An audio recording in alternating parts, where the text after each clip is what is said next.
Boa tarde, meus irmãos, minhas irmãs. Estou pretendendo fazer uma gravação de recordação do meu tempo de criança. Recordação daquele tempo gostoso, daquela vida de criança. Ah, como é bom lembrar, recordar o passado. Quero recordar o meu avô. O único avô que eu conheci foi Luiz Pedro dos Santos, o avô paterno, o pai do meu pai.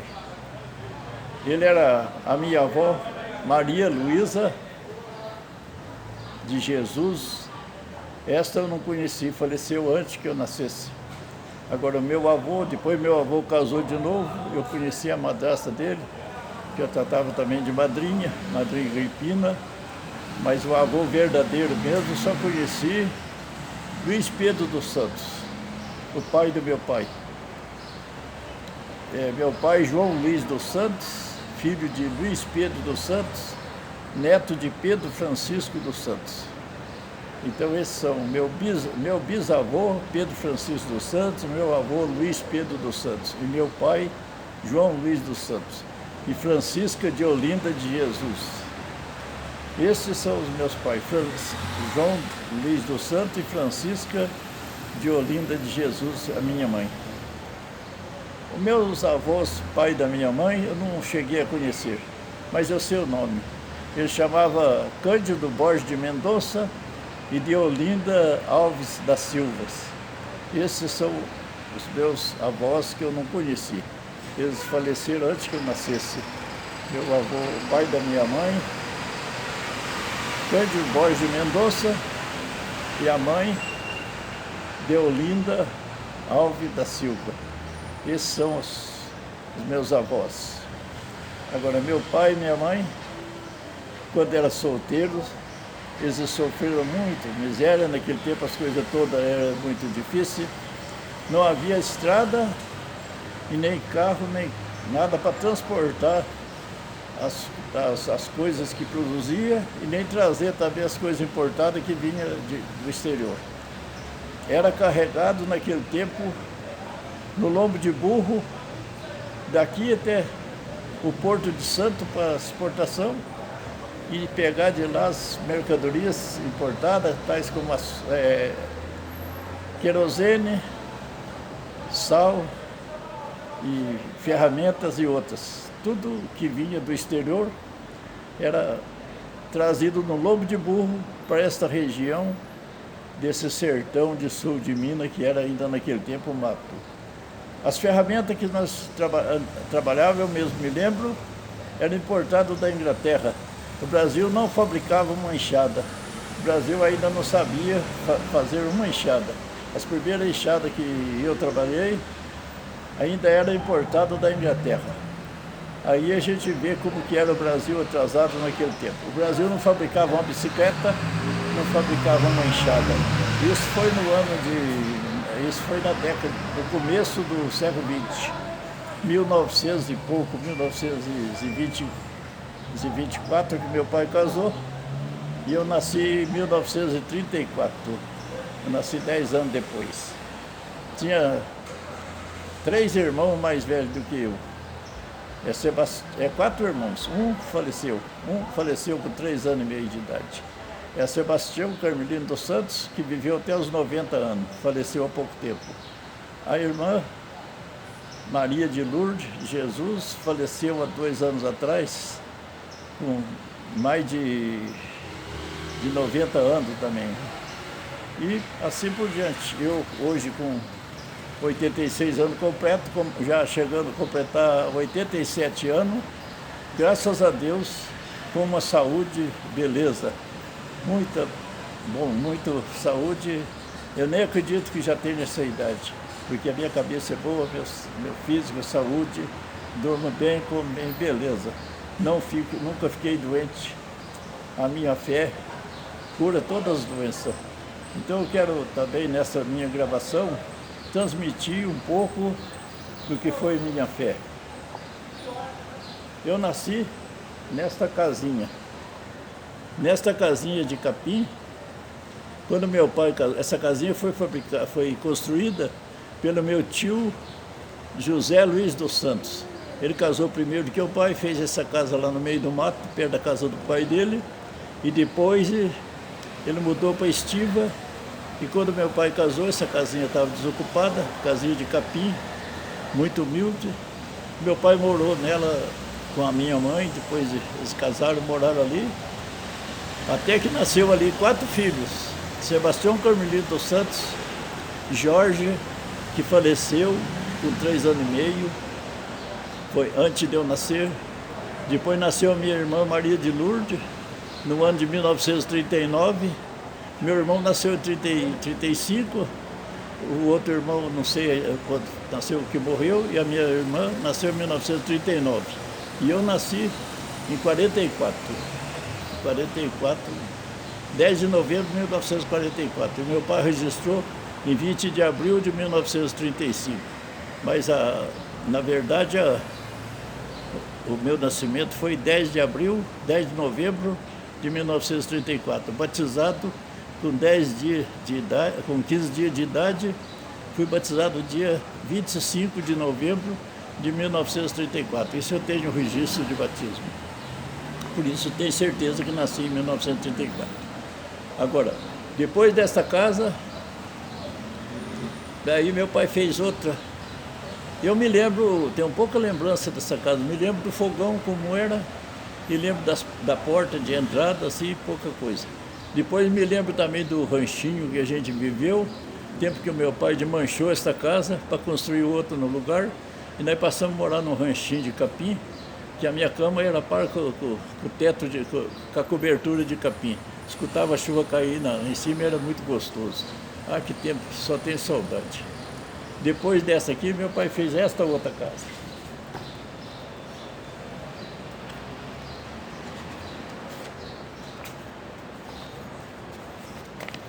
Esta aqui, meu pai fez a telha, ele mesmo fez a telha, lavrou as madeiras, é tudo lavrado de machado, e construiu essa casa, no mesmo lugar da outra. Aqui nasceu os outros 3 irmãos. Nasceu Adelino, Carmelino e José. José nasceu, morreu, e quando tinha 6 meses de idade, ele sofreu uma meningite aguda e acabou morrendo. Foi muito triste a morte desse meu irmãozinho. Me lembro bem que ele gemia, sem parar. Uma criança com 6 meses de idade sofreu tanto daquele jeito. Foi muito triste a morte do meu irmãozinho. Aqui ficou também essas lembranças, recordação sofrida também. Depois passou 3 anos. Não, depois que meu avô faleceu em 1944, aí nós construímos esta outra casa. Daí meu pai construiu essa casa. E esse aqui eu ajudei a trabalhar, ajudei a fazer o tijolo, eu já tinha 10 anos de idade, ajudei a fazer os tijolos, ajudei a trabalhar. Quando o pedreiro ia almoçar, eu pegava a colher, ficava lá tentando assentar uns tijolos, e assim foi que eu aprendi também a profissão de pedreiro. Hoje eu posso dizer, não sou pedreiro, mas já construí muitas casas, e construí até a igreja lá no bairro da Água Branca, que ainda está lá até hoje, permanece em pé, não caiu. Então eu aprendi a trabalhar de pedreiro, fiz minha casa, fiz várias casas. Depois, mais para frente, eu mostro a primeira casa que eu fiz, depois de casado e tudo. Vamos voltar lá atrás também, no tempo de criança, e relembrar um fato histórico que ficou marcado na minha vida. Nunca esqueço. Deus, nos meus 9 anos de idade, 10 anos de idade mais ou menos, Deus mostrou para mim o poder da fé na oração. O poder da oração. Quando você reza com fé, as coisas acontecem. Veja lá o que aconteceu, que a minha irmã lembrou desse fato há pouco tempo. Ela morreu com 90 anos já, né? Ela, antes de morrer um pouquinho, ela lembrou desse acontecimento, perguntou se eu lembrava. Quando ela era menina e eu com 9 anos de idade, 10 mais ou menos, Minha mãe mandou ela buscar tabatinga num barreiro que era para lá de uma água, num riozinho, num córrego, de uma aguinha, né? De um brejinho. Lá tinha um barranco, tinha tabatinga. E minha mãe falou para ela, pega essa bacia e vai lá, cava no barranco lá tabatinga e traz para a gente rebocar o fogão, rebocar também as paredes. Naquele tempo o fogão era de terra e não costumava lavar, era rebocado. Sujava, passava um reboque. Então ela pegou a vasilha e foi para buscar o barro no barril. Mas lá, não era passar a aguinha, o brejinho, ela viu num pé de mato alto, assim, né, bem alto, um grande mandruvá. Mandruvá grudado lá comendo as folhas. Mandruvá, não sei se todo mundo sabe o que é mandruvá, mas ele é da mesma espécie de taturana. Só que a taturana é ferpuda e o mandruvá é liso e é bem gordo. E ele estava tão gordo que... E a minha irmã ficou com medo do mandruvá, voltou, falou para mim assim, vai lá para você rezar, para que aquele bicho saia do caminho, para que eu possa ir buscar o barro, buscar a tabatinga. Eu peguei e fui lá, né? Eu já sabia, minha mãe tinha ensinado a rezar Pai Nosso, Ave Maria, creio em Deus Pai e tudo, até rezar até o terço, eu já tinha ensinado. Eu fui lá e olhei para o bicho trepado assim, comecei a rezar, eu creio em Deus Pai, creio em Deus Pai, Todo-Poderoso, Criador do céu e da terra. Quando eu comecei a rezar, logo o bicho começou a retorcer o corpo lá em cima.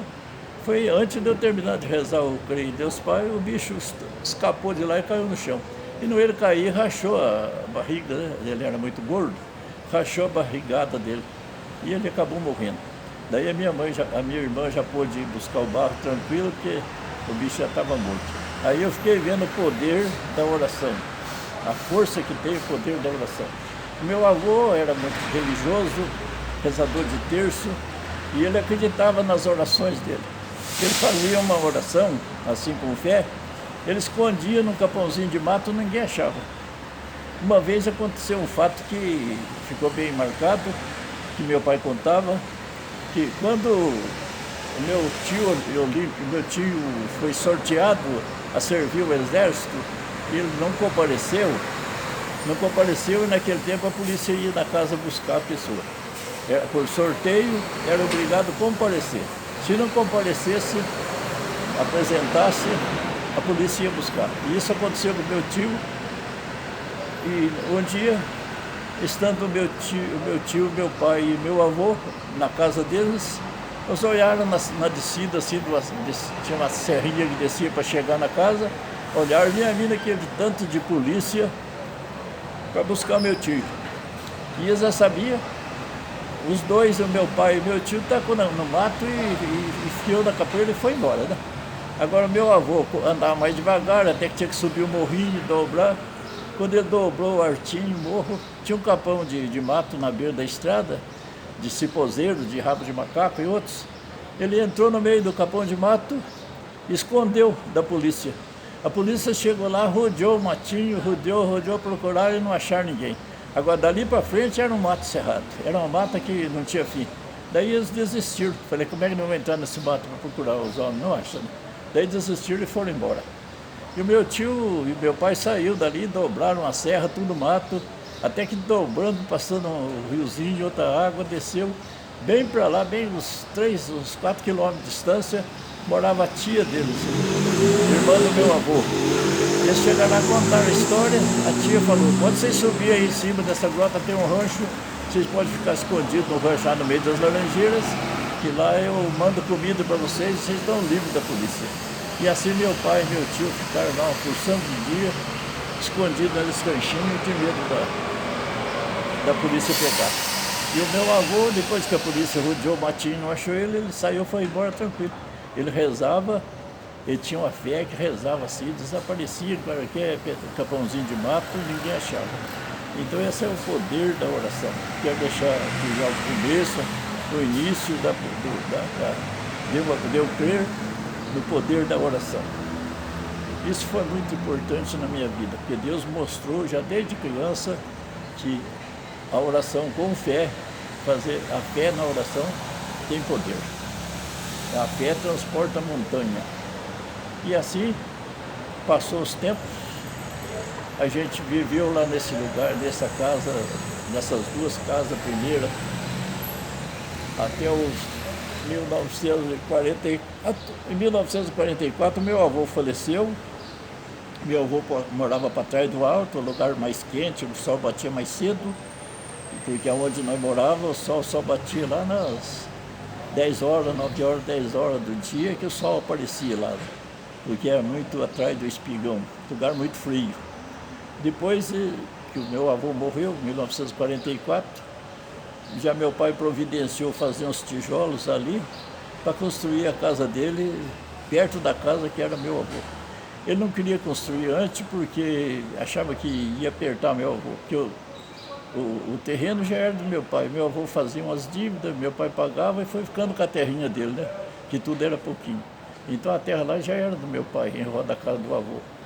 Daí o avô faleceu, ele pegou, nós fizemos tijolo e construímos esta casa. Construímos esta casa, que eu mostrei agora há pouco. Esta casa foi construída em 1945, 44 nós já começamos a fazer tijolo, em 45 nós construímos essa casa, e eu já trabalhei nela. Essa foi a última casa que meu pai fez. Era uma casa bem feita, depois mais tarde, com a minha ajuda, quando eu já era moço, um pouco antes do meu casamento, ajudei a construir uma usina elétrica, colocamos luz elétrica e ficou tranquilo. Ali ele tinha um gadinho, tinha umas vaquinhas de leite, tirava, minha mãe fazia queijo. Então a gente não... Depois, meu pai passou muita miséria com a minha mãe antes do casamento. Depois que casaram, logo eles acertaram a vida, já compraram terra, ganham dinheiro, os dois muito trabalhador, e econômico, segurava dinheiro. Ali eles logo melhoraram a vida. Quando eu nasci, nunca me lembro que meu pai precisasse comprar alguma coisa e não tivesse com o dinheiro guardado. Ele era muito prevenido, não gastava dinheiro, só comprava terra quando sobrava dinheiro. E se fosse para ficar devendo, não fazia negócio. Não fazia. Ele nunca deveu, teve coragem de ficar devendo. Sempre comprava as coisas, construía, mas quando o dinheiro estava pronto para pagar. E assim por diante. Assim a gente viveu ali para trás, depois dobramos, moramos nessa casa, perto do meu avô. Ali também já era perto da casa do meu padrinho Júlio Belizar dos Santos e Madre Rosária, os dois que haviam me batizado. E eu morava perto da casa deles, e era ali no bairro 4 famílias, tinha só 4 famílias no bairro. Era do meu pai, e a família dos Paulino, e a família do Júlio Araújo e dos Cunha. Tinha a família Cunha também ali. Era 4 famílias. Então, não tinha escola naquele tempo. Para estudar em Cambuí não era possível, que era 20 quilômetros de distância. Estrada não havia, só trilho no meio da capoeira, trilho de andar a cavalo e passar cargueiro. E ponte, tem 2 rios, não havia ponte naquele tempo. Então não tinha condições de uma criança sair lá e estudar em Cambuí, não. Então a gente não teve escola. Meu pai e meus 3 chefes de família contrataram um professorzinho lá para ensinar as crianças um pouco de leitura. E foi onde eu aprendi também um pouco, na escolinha do Manuel, do seu Manuel, né, que era um aleijadinho, andava com as mãos no chão e os joelhos. Ele não podia andar em pé porque tinha um problema físico nas pernas, as pernas eram travadas e enroladas. Então esse foi o meu professor. Tive 6 meses na escola dele, a única escola que tive. Nunca mais eu tive escola nenhuma. Daí depois que a gente saiu dessa escolinha, logo com 15 anos de idade, com 13 anos de idade eu já tirava tarefa no meio dos grandes. 13 anos eu pegava tarefa de capina de milho aí no meio das pessoas grandes e saía. Então com 15 anos, mais ou menos, dos 15 aos 19, nós trabalhava em grupo. Chegava tempo de capinar as roças, de setembro em diante, era o tempo apertado de serviço. A gente se reunia, um grupo de 16 pessoas, 15, 16, e trabalhava junto todos os dias, cada dia numa roça. de tarefa. Quando estava clareando o dia, a gente já estava lá começando a trabalhar. Quando enxergava mais ou menos, a gente já estava começando a trabalhar. E depois que tirava a tarefa da obrigação ali, até meio-dia acabava tudo, ajudava, terminava tudo. E eu e mais 2 companheiros drobava o alto, descia no bairro dos Lopes, e lá tinha um homem que plantou, João André, plantou bastante roça, plantava bastante, e estava apertado e precisava de gente para trabalhar. Lá na roça de João André nós tirava mais uma tarefa da parte da tarde, a segunda tarefa. Só 3 que topavam tirar a segunda tarefa, os outros não, os outros terminavam a tarefa e iam descansar. E eu e mais 2, o Zé Cunha e Zé do Bastião Marica, nós 3 descia nos Lopes e pegava mais uma tarefa na parte da tarde para ganhar R$22 naquele tempo, né? 26, R$22 ou 22 cruzeiros, não lembro bem do dinheiro que era. Sempre era 22 cruzeiros na tarefa. E assim a gente viveu a vida mais feliz. Quando a gente era criança, voltando um pouco atrás, a gente divertia muito, éramos moleques muito rebeldes, muito perigosos, né? Que quando a gente era antes dos 15 anos, bem antes, a gente tinha um grupinho de moleque lá que era nem assassino podia. A minha mãe e a minha madrinha Rosário falavam assim, perto desses moleques aí, nem o saci não para, viu? Perto desses moleques aí, nem o saci não para perto. Porque se parar, eles vão quebrar a outra perna dele. Mas era horrível. Então tinha uma árvore no terreiro da casa da minha madrinha Rosário, uma árvore no lugar de ladeira, e era bem alta. E lá no gancho tinha o jeito de amarrar um balanço, né? Um balanço. Nós fomos no mato, naquele tempo tinha matão, tinha muito cipó, aquele cipó grosso, reforçado. A gente cortava o cipó e puxava, subia lá na ponta da árvore, cortava o cipó e levava. Chegava lá, amarrava o balanço. Amarrava e balançava de 2, 3 pendurados no cipó. E a minha madrinha Rosário morria de medo de arrebentar o cipó e nós cair e machucar. Então quando nós ia embora, deixava o balanço, ela ia lá, cortava o balanço. Outro dia nós ia, arranjava o cipó, amarrava de novo. Mas era horrível, né? Deve ter dado muito trabalho para meu pai e para minha madrinha. E também a gente divertia assim, subindo nas árvores, embodocava, subia lá na ponta daquelas árvores finas e compridas e soltava o corpo, a árvore embodocava, né? Embodocava, chegava perto do chão, a gente descia da árvore, né? Quando a árvore tortava assim, ficava um bodoque assim, a gente descia. Às vezes quando subia de 2, descia, um descia, o outro ficava suspenso no ar, não podia sair.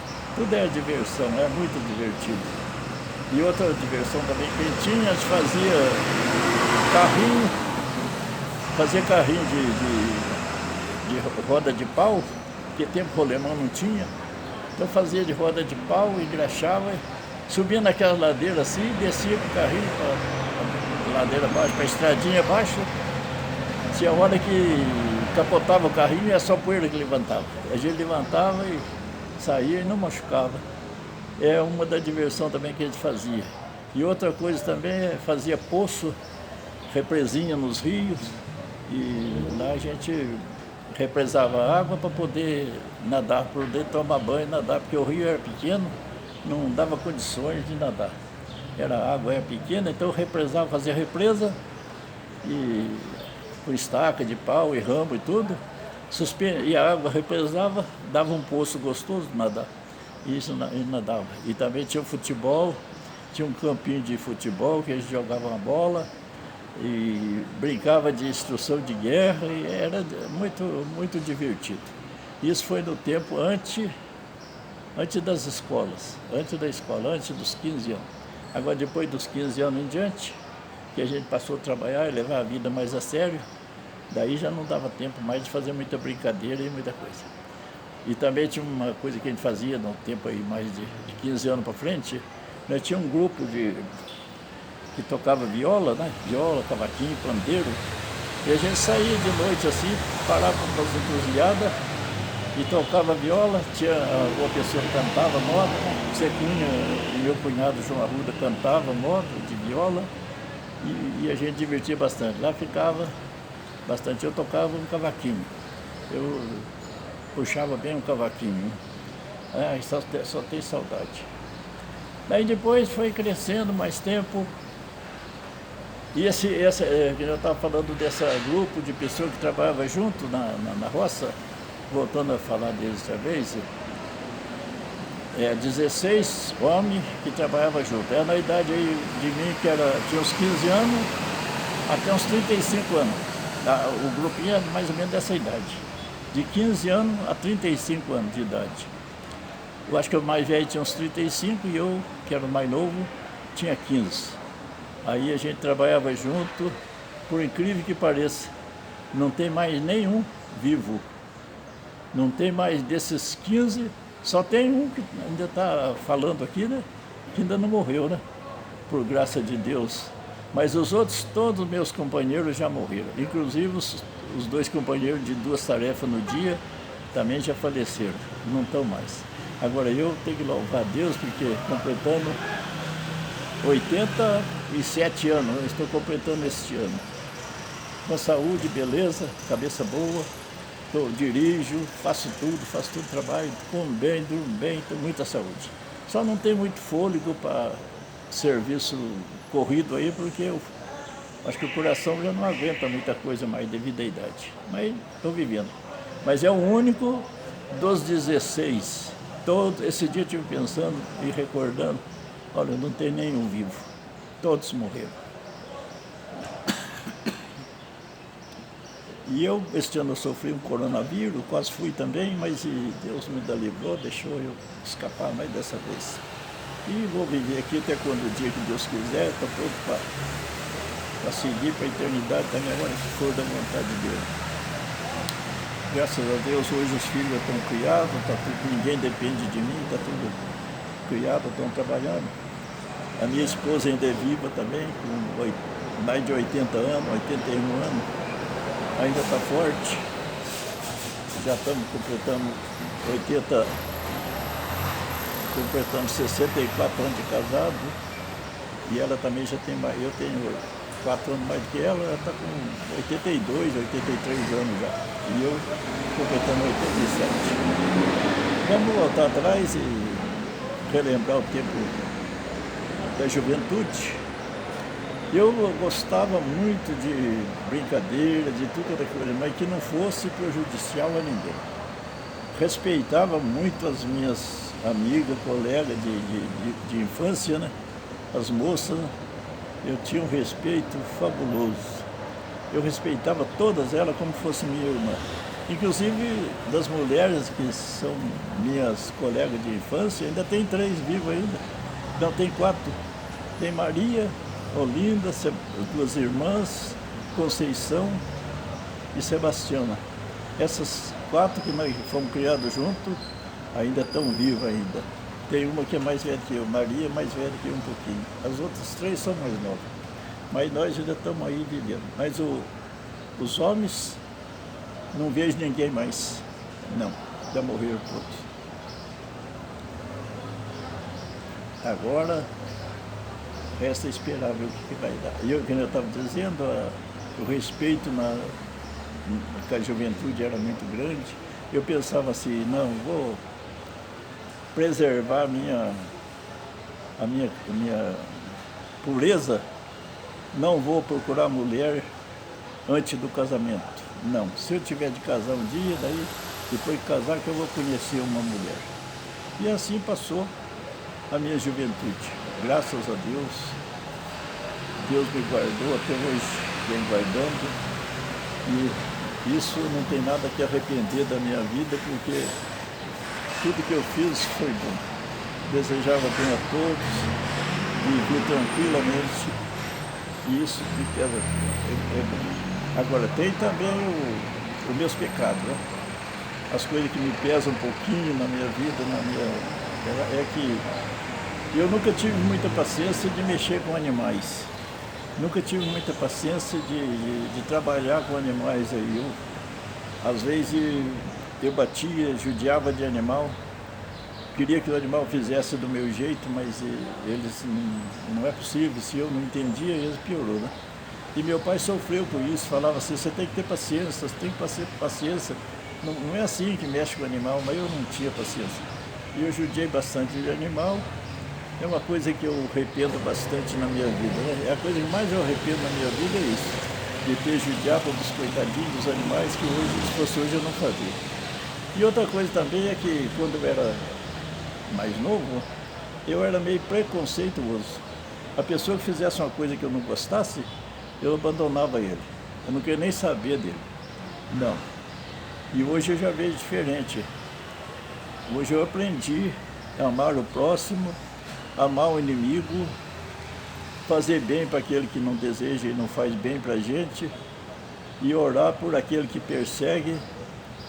E hoje eu aprendi isso aí, por isso eu me lembro daquele tempo, vivi um tempo que eu não gostava muito da pessoa que me prejudicasse, eu abandonava. E hoje não, hoje eu dou bem, graças a Deus, não tem nenhum inimigo na praça, não tem nenhuma pessoa que eu diga assim que eu não gosto dele. Rezo por todos, faço bem a tudo que eu puder fazer. Graças a Deus, hoje eu vivo melhor. Voltando lá atrás talvez, no meu tempo, antes de entrar no tempo de namoro e coisa, quando eu era, aí tinha eu uns 18 anos, 19, eu nunca fui muito, nunca tinha arrumado namorada, né? Na verdade não mesmo.